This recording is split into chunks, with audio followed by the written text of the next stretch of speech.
Hello, I'm Nicolas Laporte, and today I'll be discussing how to create campfires with minimal impact. Today I'll be discussing the mound technique, which is creating a mound with no more than 4 to 6 inches of dirt or soil in between that and the ground to create your fire upon. It should be no more than 24 inches in diameter, and it should have some sort of tarp going underneath it to protect it from the ground. First, I will be discussing a list of the materials needed. For one, in my purposes, for my fire starter, I will be using a newspaper, which is easily accessible, but there are tons of other fire starters you can use. Secondly, you will be using sticks or twigs no bigger than the diameter of your wrist to make sure that the fire burns precisely and is well maintained and doesn't get too big, and so that it does not destroy the environment. Also, I will be using a tarp to create a layer between my fire and the ground, and also make it so that I can dispose of all my fire-related stuff after I am done.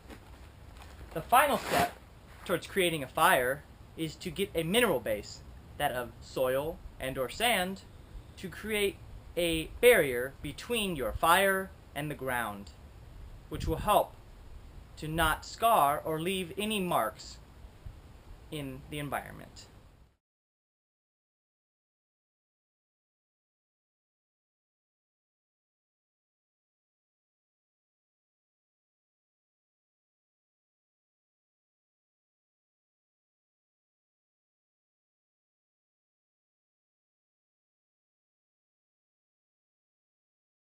Now, as you can see here, I have created a mound type fire.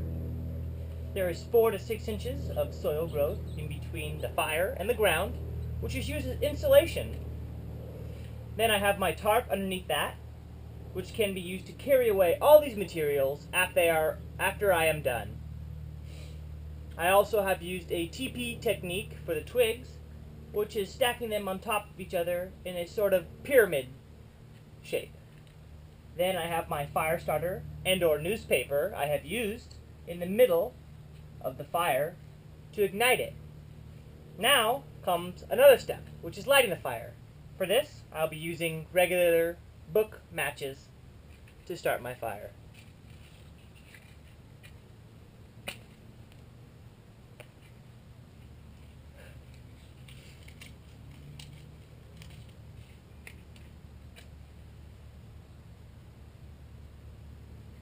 As you can see, it's proving to be a little difficult, but nonetheless I'll get it.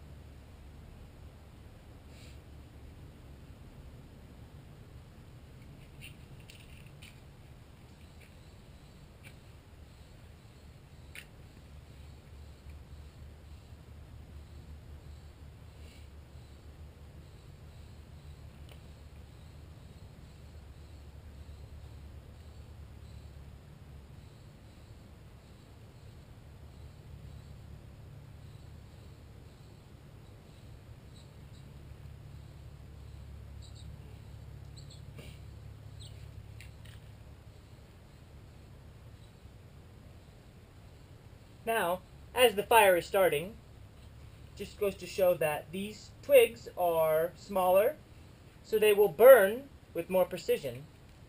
They will not take as long to burn, so with that in mind, you need to make sure you maintain the fire.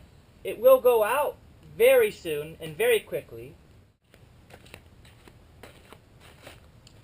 Now that the fire is out, you can see that I have not made that much of an impact on the environment. Now, there is still quite a bit of heat radiating off of this fire, which goes to show that even though the fire is out, it is still dangerous. And there is one final step needed in order to extinguish the fire.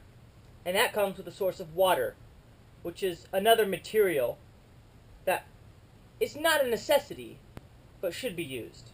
In other cases, you can also use the dirt surrounding the fire to cover it up to extinguish the fire. But in this case, I'll be using a little bit of water.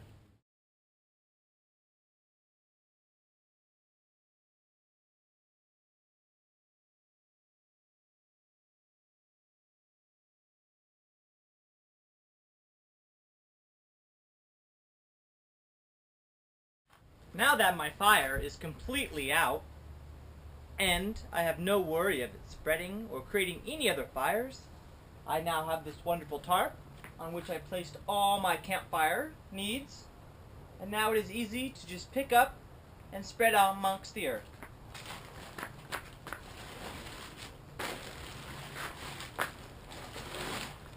Like so. Thanks for watching, and see you next time.